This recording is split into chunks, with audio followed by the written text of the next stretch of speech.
Oke, hari ini saya akan share tentang persoalan mendatangkan kebaikan. Saya berdoa firman Tuhan yang saya sampaikan ini bisa membangun iman kita semua.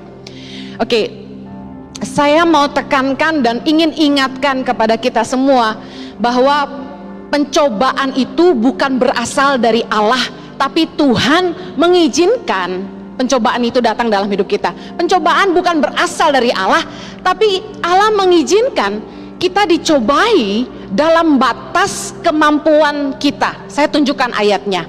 Yang pertama dalam Yakobus 1 ayat 13. Kita baca sama-sama. Apabila seorang dicobai, janganlah ia berkata, pencobaan ini datang dari Allah. Sebab Allah tidak dapat dicobai oleh yang jahat, dan ia sendiri tidak mencobai siapapun. Saya selalu yakin, mau pandemi corona, mau masalah apapun dalam hidup kita, Tuhan tidak dengan sengaja mendatangkannya dalam hidup kita. Pencobaan itu tidak pernah berasal dari Allah. Tuhan tidak pernah melakukan yang buruk dan jahat kepada kita, karena Tuhan itu mengasihi kita. Amin. Kalaupun Tuhan mengizinkan iblis mencobai kita, Tuhan memberikan perlindungan dan batas bahwa kita tidak akan dicobai melampaui kekuatan kita sebagai manusia. 1 Korintus 10 ayat 13. Kita baca sama-sama. Pencobaan-pencobaan yang kamu alami ialah pencobaan-pencobaan biasa yang tidak melebihi kekuatan manusia. Sebab Allah setia, dan karena itu Ia tidak akan membiarkan kamu dicobai melampaui kekuatanmu. Pada waktu kamu dicobai, Ia akan memberikan kepadamu jalan keluar sehingga kamu dapat menanggungnya. Katakan, saya dapat menanggungnya. Saya mau angkat kisah Ayub, di mana di kisah inilah sangat jelas apa sih yang terjadi sebenarnya dengan kita. Kenapa sampai kita mengalami banyak masalah, pergumulan, tantangan selama hidup kita? Kayaknya banyak banget, gak ada habisnya. Tantangan kita beda-beda. Ibu Ani mengalami tantangan kedukaan, ditinggal oleh suami tercinta. Saya mengalami kedukaan yang berbeda, dan kalian semua mengalami masalah yang berbeda seperti dengan kami. Ayub menjadi salah satu gambaran kenapa Tuhan mengizinkan. Mari kita lihat sama-sama dalam Ayub 1 ayat yang ke-6. Sama-sama baca. Pada suatu hari datanglah anak-anak Allah menghadap Tuhan, dan di antara mereka datanglah juga iblis. Maka bertanyalah Tuhan kepada iblis, dari mana engkau? Lalu jawab iblis kepada Tuhan, dari perjalanan mengelilingi dan menjelajah bumi. Lalu bertanyalah Tuhan kepada iblis, apakah engkau memperhatikan hambaku Ayub? Sebab tiada seorang pun di bumi seperti dia, yang demikian saleh dan jujur, yang takut akan Allah dan menjauhi kejahatan. Ayat 9. Lalu jawab iblis kepada Tuhan, apakah dengan tidak mendapat apa-apa Ayub takut akan Allah? Nah, ini yang menjadi tantangan iblis kepada Tuhan. Apakah kalau tidak mendapat apa-apa Ayub takut akan Allah? Mari bertanya kepada dirimu hari ini, kalau doamu sudah dijawab, apakah engkau takut akan Allah? Hari ini kalau engkau tidak mendapat apa-apa, apakah engkau akan tetap takut akan Allah? Saya percaya pencobaan itu diizinkan oleh Tuhan datang dalam hidup kita untuk menguji iman dan hati kita. Katakan amin. Karena kadang-kadang kita bersyukur kalau kita diberikan apa yang kita mau. Tapi apakah kita tetap bersyukur ketika kita tidak memperoleh apa yang kita inginkan? Jomblo nggak laku-laku, masih bersyukur nggak? Ricci udah nggak jomblo tahun ini, puji Tuhan. Ayub 1 ayat 10, iblis bilang gini sama Tuhan, bukankah engkau yang membuat pagar sekeliling dia dan rumahnya serta segala yang dimilikinya? Apa yang dikerjakannya telah kau berkati, dan apa yang dimilikinya makin bertambah di negeri itu. Ayat 11, iblis menantang Tuhan, tetapi ulurkanlah tanganmu dan jamalah segala yang dipunyainya, ia pasti mengutuki engkau di hadapanmu. Bukankah kita sering begitu ya Grace ya?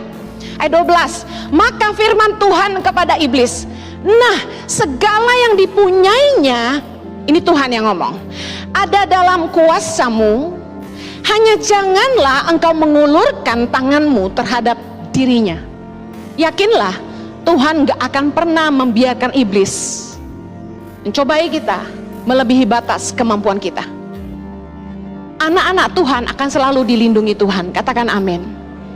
Kemudian pergilah iblis dari hadapan Tuhan. Saya percaya pencobaan itu bukan berasal dari Tuhan. Kalau ada yang tanya, Ibu Heni, apakah corona Tuhan yang datangkan? Saya bilang bukan. Tuhan tidak pernah mendatangkan kecelakaan. Tapi Tuhan mengizinkan kita diuji, supaya kita mengerti seberapa murni hati kita mengasihi Tuhan. Apakah kita sungguh-sungguh punya iman? Iblis nantang Tuhan, dan apa yang iblis sampaikan ini itu benar. Karena kebanyakan kita cuma mau pujian tapi tidak mau ujian. Banyak dari kita mau berkatnya tapi tidak mau menghadapi tantangannya. Tuhan mengizinkan kita diuji, tapi iblis yang mencobai. Di Alkitab ini dalam terjemahan bahasa Indonesia, kata yang dipakai itu pencobaan. Tapi sebenarnya di beberapa ayat dalam bahasa aslinya tuh digunakan dua kata, temptation yaitu pencobaan, dan test, ujian. Yang dari Tuhan, yang diizinkan Tuhan adalah ujian, test. Tapi yang dari iblis adalah temptation, pencobaan. Makanya Yesus mengajar kita dalam doa Bapa kami, jauhkanlah kami dari segala pencobaan. Artinya apa? Supaya iblis jangan sampai mencoba kita. Saya ingin kita uji hati kita sendiri. Ketika iman dan ketaatan kita diuji kepada Tuhan oleh iblis, ya, apakah kita benar-benar masih bersyukur sama Tuhan kalau doa kita nggak dijawab? Apakah kita tetap percaya sama Tuhan kalau kita nggak diberkati? Saya mau bilang ini nggak gampang. Apakah kita tetap bersyukur waktu hidup kita pas-pasan? Saya ingin mengingatkan ada 5 hal yang Tuhan ingatkan reaksi kita di tengah-tengah pergumulan. Waktu pencobaan itu diizinkan terjadi dalam hidup kita, ketika kita harus menghadapi padang gurun, ketika kita harus menghadapi kesusahan, kesulitan, ujian, masalah, ada peringatan yang Tuhan berikan mengacu kepada pengalaman Tuhan bersama bangsa Israel. Ada 5 hal yang Tuhan ingatkan dalam 1 Korintus 10 ayat 1-13. Kita nggak akan baca semua. Yang Tuhan ingatkan, yang pertama, judul perikopnya 1 Korintus 10 1-13 itu gini, Israel sebagai suatu peringatan. Oleh karena itu kita harus ingat-ingat pesan Tuhan dari pengalaman Tuhan dengan bangsa Israel. Hal pertama yang kita harus ingat ketika menghadapi pergumulan, nomor 1, jangan berbuat jahat. 1 Korintus 10 ayat 6 bilang gini, supaya jangan kita menginginkan hal-hal yang jahat seperti yang telah mereka perbuat. Ketika kita menghadapi masalah, tantangan untuk berbuat jahat itu ada. Saya kasih contoh. Ketika duit kurang, ketika uang pas-pasan, lalu ada kesempatan untuk mencuri. Saya yakin kadang-kadang maksud hati tidak niat mencuri, maksud hati tidak niat menipu, tapi butuh. Firman Tuhan ingatkan, di tengah-tengah masa ujian jangan sampai kita berbuat jahat. Itu peringatan yang pertama. Ketika kita sedang diuji, keputusan apapun yang kita mau ambil, contoh diputusin pacar itu selingkuh, kita diuji kan? Apa reaksi kita? Jangan berbuat jahat. Artinya apa? Jangan balas kejahatan dengan kejahatan. Relakan. Tidak perlu disantet. Ada orang join bisnis sama kita, kerjasama, lalu nipu. Kita diuji, kita sedang menghadapi ujian. Ingat firman Tuhan, peringatan. Jangan berbuat jahat. Gak usah balas kejahatan dengan kejahatan. Relakan. Belajar dari Ishak waktu dia gali sumur, direbut oleh bangsa Filistin. Ishak relakan. Apakah Ishak jadi miskin? Tidak. Tuhan buat sumur yang digali Ishak dimanapun berbual-bual. Saya mau kasih tahu, orang boleh curi apa yang menjadi bagian kita, tapi penyertaan Tuhan tuh tidak pernah pindah. Kalau sekali Tuhan mengikutimu, 1000 orang direbah di kanan kirimu. Saya mau kasih tahu, kamu akan tetap teguh berdiri karena Tuhan menyertaimu. Peringatan dalam menghadapi pergumulan yang kedua, jangan lari kepada Allah lain. 1 Korintus 10 ayat 7. Supaya jangan kita menjadi penyembah-penyembah berhala sama seperti beberapa orang dari mereka. Kadang-kadang waktu doa kita nggak dijawab-jawab, kita ngerasa gini, Tuhan ada nggak sih? Jangan-jangan gua salah nih percaya Tuhan. Mungkin kalian akan bilang gini, Ibu Heni aja yang imannya lemah, saya nggak pernah. Oh ya? Berapa kali waktu masalah datang kita carinya teman bukan Tuhan. Berapa banyak ketika masalah datang kita carinya orang lain dan bukan Tuhan. Penyembahan berhala berarti begini, kita menempatkan yang lain lebih dari Tuhan dalam hidup kita. Lebih ngandalin hamba Tuhan daripada Tuhan. Saya jujur udah berkali-kali ngomong, kalau lagi bergumul punya masalah, jangan curhatnya ke hamba Tuhan. Kenapa? Belum tentu dia peduli sama hidupmu dan belum tentu nasihatnya yang terbaik buat kamu. Apalagi banyak orang yang suka ngejar-ngejar hamba Tuhan, udah tahu hamba Tuhannya jaim masih dikejar juga. Boleh saya minta waktu ketemu untuk cerita masalah saya? Dia tahu nggak hamba Tuhan juga masalahnya banyak. Saya mau kasih tahu, saya dalam hidup saya nggak pernah curhat. Mau ke teman, mau ke hamba Tuhan. Kalau saya kesel, saya ngomong aja. Misalnya keselnya sama siapa? Keselnya sama Krista. Saya ngomong aja sama Krista. Kenapa kamu gini? Selesai masalahnya. Ngapain curhat? Kalau kamu curhat ke orang lain, beritanya udah beda lagi nanti nyampenya. Saya kesal sama Tina sama Lina di rumah. Saya ngomong sama mereka. Sehingga masalahnya selesai. Nggak perlu lari-lari nangis-nangis ke orang. Abu, pergumulannya berat sekali. Saya tiap kali punya masalah, saya lari ke Tuhan. Karena bagi saya gini, yang paling cinta saya cuma Tuhan. Yang paling ngerti saya cuma Tuhan. Yang mampu tolong saya cuma Tuhan. Kenapa lari ke manusia? Pelajaran dari bangsa Israel, ketika mereka menghadapi masalah di padang gurun, mereka bosan, mereka bergumul, mereka malah sibuk kumpulin emas, bikin patung. Bukankah kita juga begitu? Saya nggak tahu siapa berhala dalam hidup Anda, tapi dengar baik, Allah kita Allah yang penjemburu. Di tengah persoalan selalu datang sama Tuhan.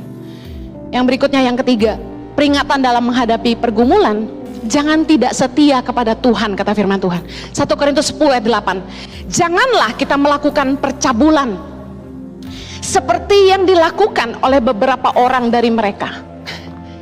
Saya tuh kadang-kadang geleng-geleng kalau orang Kristen udah mulai curhat banyak masalah.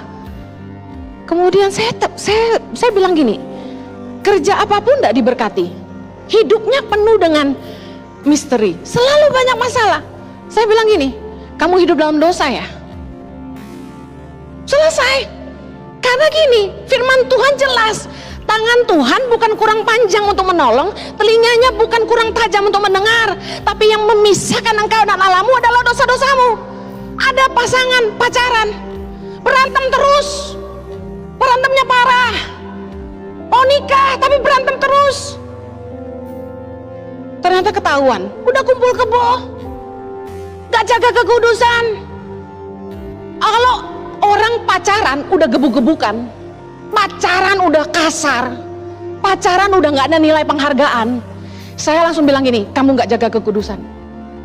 Karena efek dari dosa selalu membawa duka cita.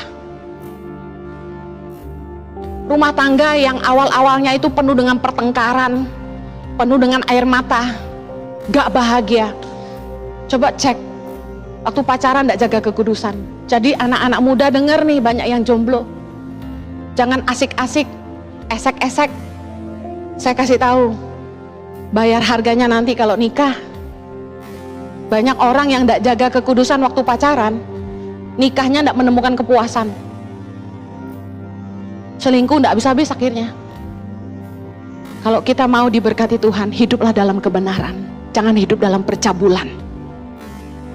Yang keempat, peringatan dalam menghadapi pergumulan, jangan mencobai Tuhan. 1 Korintus 10 ayat 9. Janganlah kita mencobai Tuhan seperti yang dilakukan oleh beberapa orang dari mereka. Mencobai Tuhan tuh gini, saya diingatkan tentang Yesus.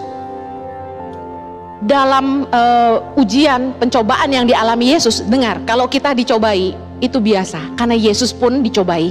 Ingat waktu Yesus puasa di padang gurun 40 hari, dibawa oleh Roh Kudus ke padang gurun, untuk dia apa?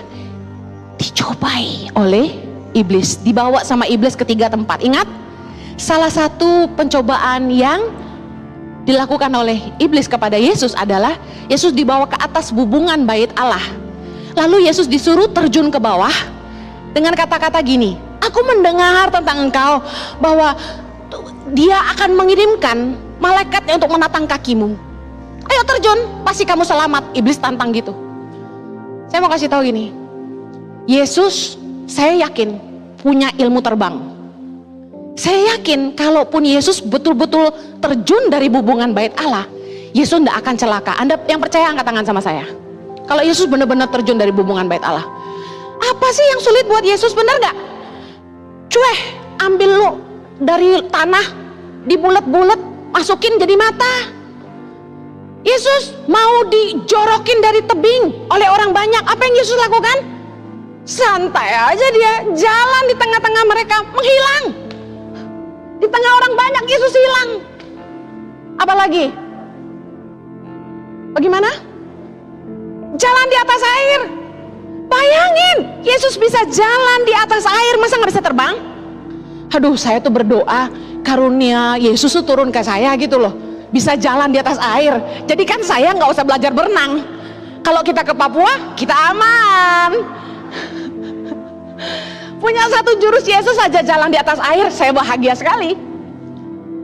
Dengar baik, Yesus bisa ubah batu jadi roti, tapi Yesus gak lakukan. Menarik sekali, ketika disuruh terjun dari bubungan bait Allah, Yesus bilang gini, jangan mencobai Tuhan Allahmu. Artinya gini, masalah tuh jangan dicari, jangan sok jagoan iman. Orang Kristen zaman sekarang pakai kalung besar sekali. Saya mau kasih tahu, mau kalungmu sebesar apa bentuk salib, kalau kamu tidak jaga diri pasti kena COVID. Yakin enggak? Saya mau bilang, jangan tantang Tuhan. Ada yang menyepelekan protokol kesehatan, ada yang menyepelekan larangan pemerintah untuk tidak menjalankan ibadah. Tahu kan kecaman-kecaman orang-orang Kristen Farisi? Mana imanmu? Masa baru COVID aja udah nggak ibadah? Cari Tuhan dong. Saya kasih kabar teman-teman, ada yang berani pergi onsite khotbah, kena corona. Jangan main-main, jangan mencobai Tuhan, ikuti aja aturan. Ada amin? Kalau kita lagi diuji, jangan malah mencobai. Jangan sok-sok nantang Tuhan. Tuhan, kalau engkau tidak bantu aku bayar hutangku, aku bunuh diri. Aku kalau jadi Tuhan bilang gini, bunuh diri aja. Jangan mencobai Tuhan. Tuhan, kalau umur 30 ini udah kawin-kawin, aku mati aja. Kira-kira kawin gak? Nikah sama kawin beda, saudara. Udah, kalau lagi di pergumulan, jangan mencobai Tuhan. Udah tahu beda agama, udah tahu karakternya parah, udah tahu gak kenal dalam-dalamnya, udah tahu dia gak punya kerja, kamu nekat demi cinta. Jangan mencobai Tuhan. Di tengah-tengah pergumulan cari pasangan, jangan sembarangan. Jangan mencobai Tuhan. Nanti Tuhan sanggup menyelamatkan kami dalam pernikahan. Ngimpi aja lo, pendeta aja banyak yang cerai. Jangan macam-macam.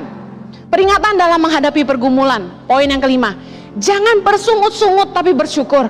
1 Korintus 10 ayat 10 bilang, janganlah bersungut-sungut seperti yang dilakukan oleh beberapa orang dari mereka. Aduh, bangsa Israel itu terkenal di padang gurun itu cuma satu, sungut-sungut. Keterlaluan. Tahu nggak sungut-sungutnya mereka apa? Mereka bilang gini dalam Keluaran 14 ayat 12, bukankah ini telah kami katakan kepadamu di Mesir? Marahin Musa. Kayak kalian gini marahin saya ceritanya. Bukankah ini telah kami katakan kepadamu di Mesir? Janganlah mengganggu kami, dan biarlah kami bekerja pada orang Mesir. Sebab lebih baik bagi kami untuk bekerja pada orang Mesir daripada mati di padang gurun ini. Wih, Musa diamukin rakyat segitu banyaknya. Makanya Musa frustasi. Saya mulai ngerti jadi pemimpin tuh tidak mudah. Frustasi bos, punya bawahan tidak menghargai. Makanya Yesus sampai bilang gini, memang nabi itu tidak dihargai di rumahnya sendiri, cuma dihargai di mana-mana. Makanya kita lebih senang kemana-mana daripada di rumah sendiri. Haleluya. Bilangan 14 ayat 3 bilang gini, mengapakah Tuhan membawa kami ke negeri ini supaya kami tewas oleh pedang dan istri serta anak-anak kami menjadi tawanan? Bukankah lebih baik kami pulang ke Mesir? Kalau saya jadi Tuhan ya, bangsa Israel ini gue pites juga. Tapi bener ya, kebanyakan dari mereka tidak masuk tanah perjanjian kan. Saya bisa ngerti, tau gak? Kenapa ngerti? Kesel Tuhan sama orang-orang yang gak tahu diri. Di Mesir itu mereka itu sengsara. Di Mesir itu mereka disiksa. Ayatnya Keluaran 3 ayat 7, dan Tuhan berfirman, aku telah memperhatikan dengan sungguh kesengsaraan umatku di tanah Mesir. Aku telah mendengar seruan mereka yang disebabkan oleh pengerah-pengerah mereka. Ya, aku mengetahui penderitaan mereka. Bangsa Israel itu kenapa diselamatkan Tuhan keluar dari Mesir? Karena mereka disiksa, jadi budak rodi. Makanya Musa bangkit dan membunuh salah satu serdadu Mesir karena melindungi bangsa Israel. Keluaran 3 ayat 9. Sekarang seruan orang Israel itu telah sampai kepadaku, juga telah kulihat betapa kerasnya orang Mesir menindas mereka. Jadi keadaan bangsa Israel di Mesir tuh gak baik, disiksa, ditindas. Bilangan 20 ayat 15, bahwa nenek moyang kami pergi ke Mesir dan kami lama diam di Mesir, dan kami dan nenek moyang kami diperlakukan dengan jahat oleh orang Mesir. Lah, di Mesir apa mereka baik keadaannya? Enggak. Tapi mereka bilang sama Musa, lebih baik kami kerja pada orang Mesir daripada mati di padang gurun. Padahal apa sih kesusahan mereka di padang gurun? Ya ampun, ya ampun. Secara waktu, tahukah bangsa Israel itu menderita di Mesir 430 tahun. Bandingannya 10%. Mereka cuma sengsara di padang gurun 40 tahun. Di 40 tahun mereka di padang gurun itu tidak ada apa-apanya dibandingin penderitaan mereka 430 tahun di Mesir. Di padang gurun mereka susahnya apa coba? Makanan terbatas, mana dan burung puyuh. Bosen juga ya, betul nggak? Berapa banyak kita yang mulai bosen? Gini-gini terus, nggak kaya-kaya gue. Too much complaints. Kita banyak kali mengeluh dengan keadaan kita, nggak ada bersyukurnya. Kita bilang, dulu waktu masih dunia, kayaknya hidup lebih bahagia, bebas bikin apa aja, bisa nipu orang kita jadi kaya. Ikut Tuhan kita menderita, harus taat firman Tuhan, jaga kekudusan. Aduh, jadi orang Kristen cemen juga. Saya mau kasih tahu, keluhan-keluhan kita itu tidak masuk akal. Kok jadi budak dosa lebih bahagia daripada merdeka di dalam Allah? Sementara di padang gurun Tuhan menyertai mereka dengan tiang awan, tiang api. Tuhan menyertai mereka dengan burung puyuh dan mana roti. Roti mana tuh pasti enak banget, saya kan suka roti. Mana tuh pasti roti terbaik di dunia. Bayangkan, gak ada rasa syukurnya. Kasut yang mereka pakai di kaki mereka tidak jadi rusak, pakaian mereka tidak jadi rusak. Betapa setianya Tuhan menyertai mereka. Ketika mereka harus berperang melawan bangsa-bangsa yang mereka hadapi selama 40 tahun itu, Tuhan menyertai mereka. Bangsa lain selalu kalah, tapi tetap bangsa Israel mengeluh. Saya mau tutup dengan ini.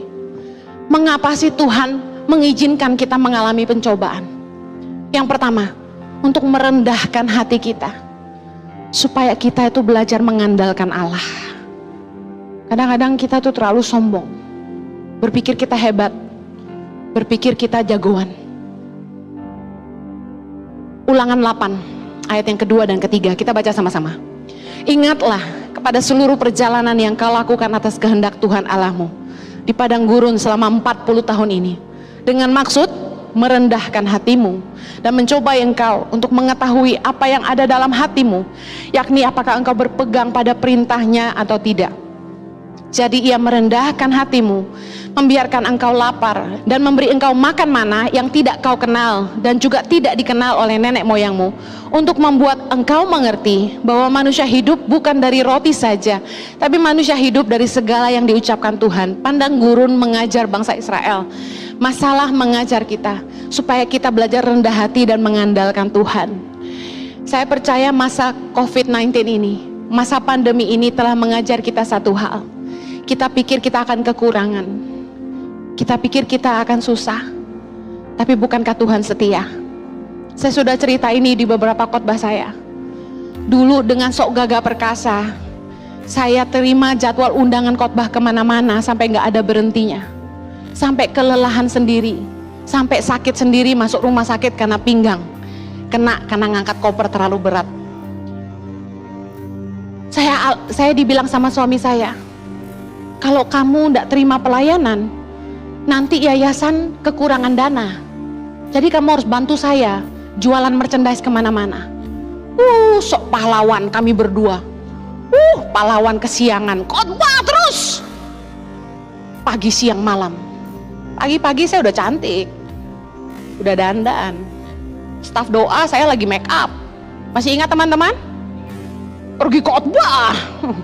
Pulang, makan siang sebentar, jalan lagi. Nanti malam, khotbah lagi.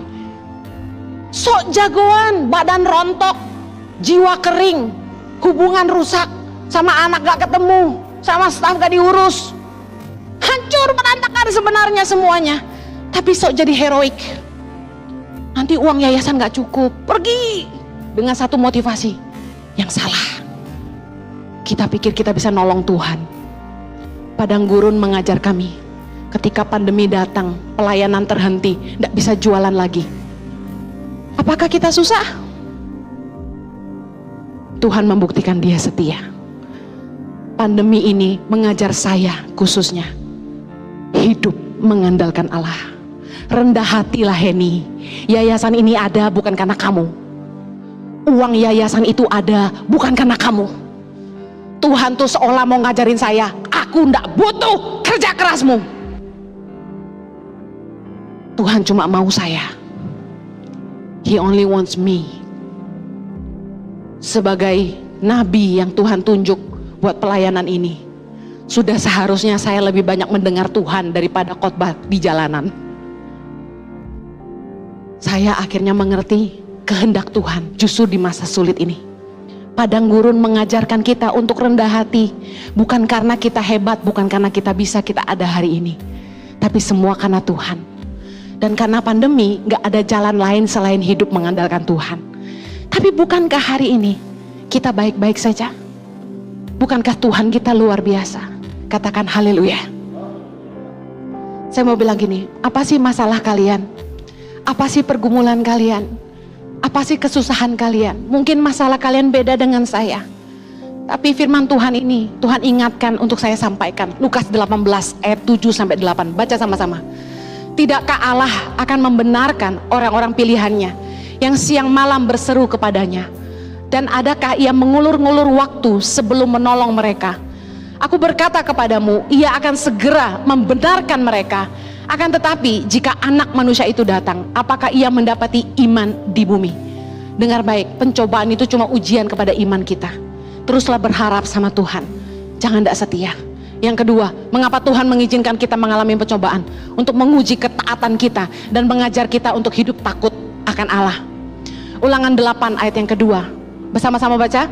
Ingatlah kepada seluruh perjalanan yang kau lakukan atas kehendak Tuhan Allahmu di padang gurun selama 40 tahun ini, dengan maksud merendahkan hatimu dan mencobai engkau untuk mengetahui apa yang ada dalam hatimu, yakni apakah engkau berpegang pada perintahnya atau tidak. Maka haruslah engkau insyaf bahwa Tuhan Allahmu mengajari engkau seperti seorang mengajari anaknya. Oleh sebab itu haruslah engkau berpegang pada perintah Tuhan Allahmu dengan hidup menurut jalan yang ditunjukkannya, dengan takut akan Dia. Kadang-kadang sebagai manusia kita tuh nggak jujur sama hati sendiri. Bahkan kadang-kadang saking sibuknya kita nggak pernah punya waktu untuk merefleksi diri dan menemukan isi hati kita yang sesungguhnya. Padang gurun, masa ujian, membuat kita akhirnya ngerti ternyata hati saya begini.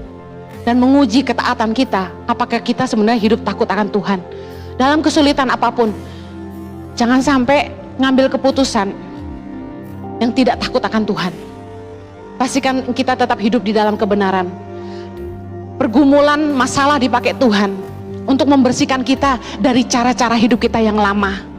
Memulihkan cara berpikir kita, cara pandang kita, melucuti mentalitas budak dosa dari hidup kita. Bangsa Israel itu tinggal di Mesir 430 tahun. Tadi saya sudah katakan. Tuhan tahu bahwa gaya hidup orang Mesir, gaya hidup orang Mesir bicara soal gaya hidup dunia, itu melekat dalam hidup mereka. Dan bahkan mentalitas budak, mereka 430 tahun ditindas. Ada mentalitas budak yang melekat. Bicara soal apa?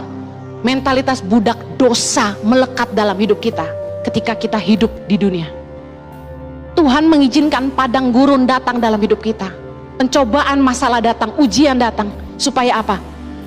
Merontokkan Mesir dari hidup kita. Merontokkan mentalitas budak. Mentalitas budak dosa. Merontokkan gaya hidup dunia dari hidup kita. Makanya firman Tuhan berkata, berubahlah oleh pembaruan budimu. Jangan pernah jadi sama dengan dunia ini. Karena Tuhan mau kalau kita ikut Tuhan pakai cara hidup yang baru. Taat sama firman. Semakin cepat engkau taat dan merendahkan hatimu, masalahmu cepat selesai. Karena tujuan padang gurun itu diberikan cuma satu, melucuti Mesir dari hidupmu. Yang ketiga, mengapa Tuhan mengizinkan kita mengalami pencobaan?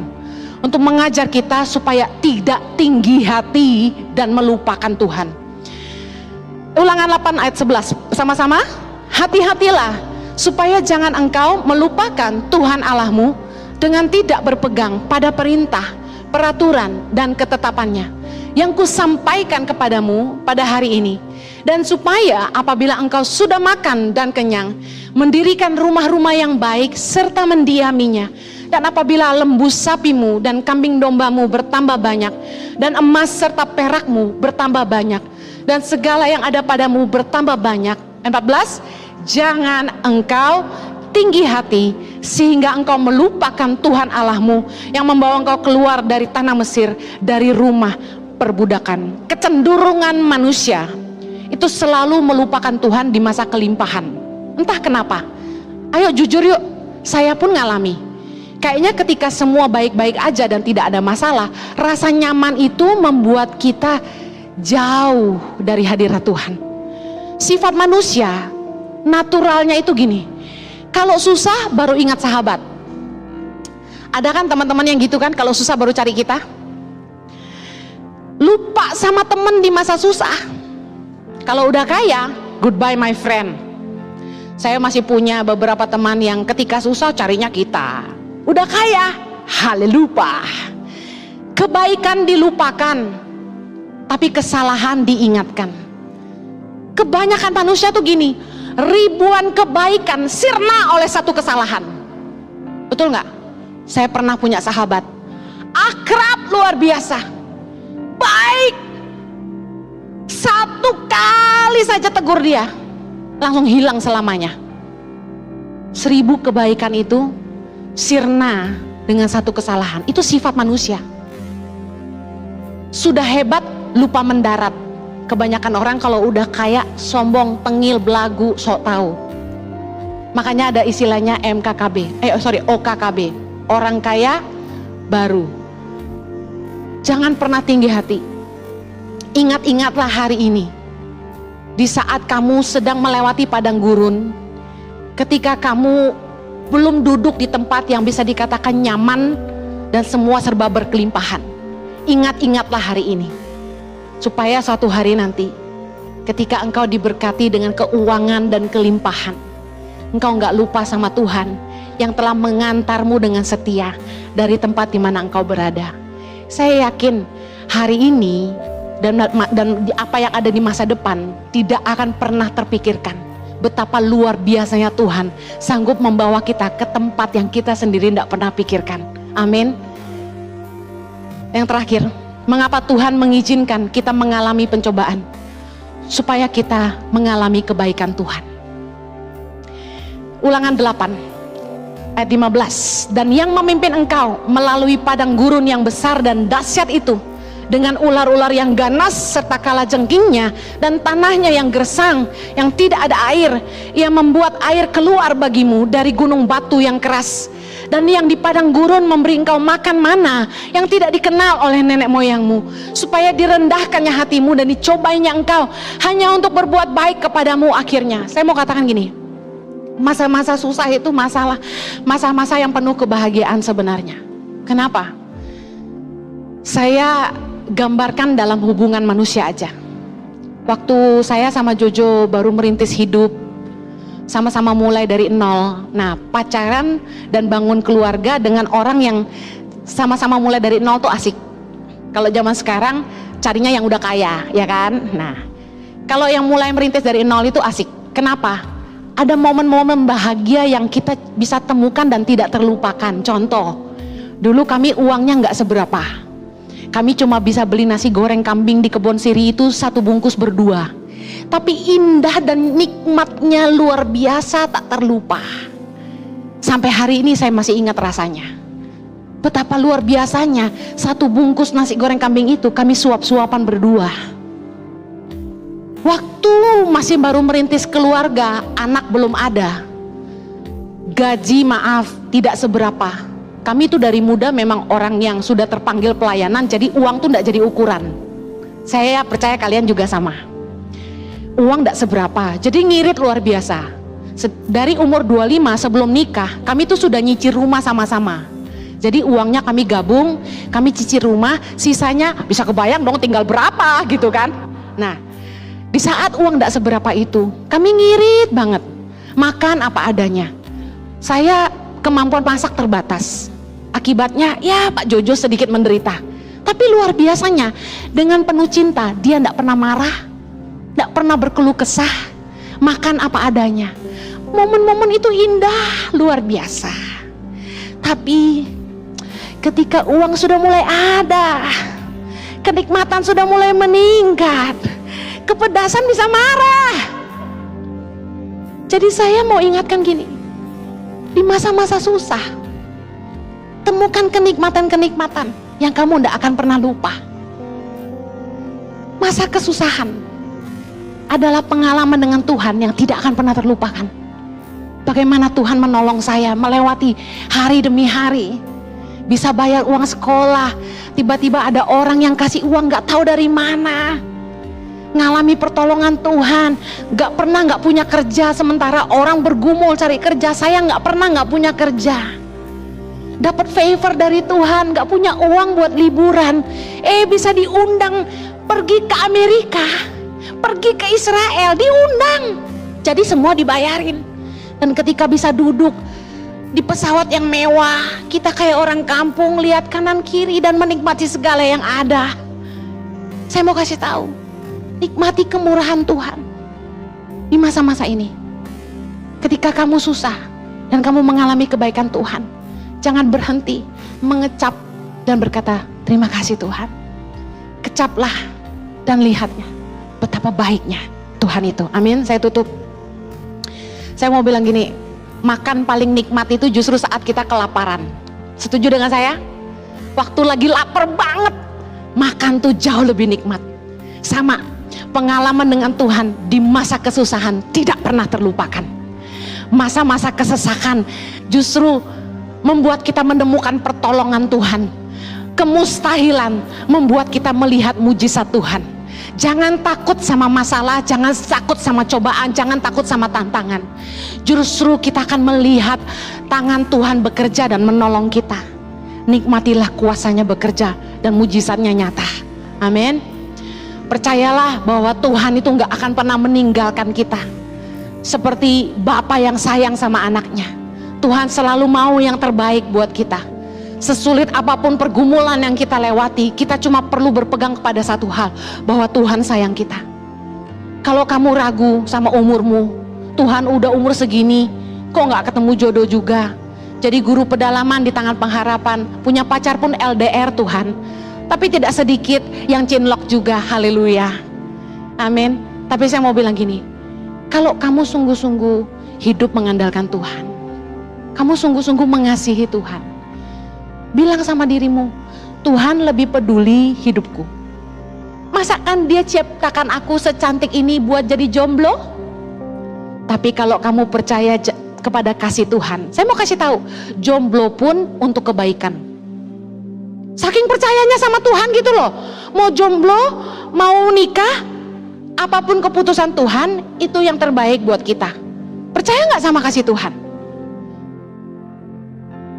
Jangan lupa, pencobaan Tuhan izinkan terjadi untuk merendahkan hati supaya kita mengandalkan Tuhan. Pencobaan Tuhan izinkan untuk menguji ketaatan kita akan firman dan mengajar kita hidup takut akan Allah. Pencobaan mengajar kita untuk tidak tinggi hati dan melupakan Tuhan. Pencobaan membuat kita mengalami kebaikan Tuhan.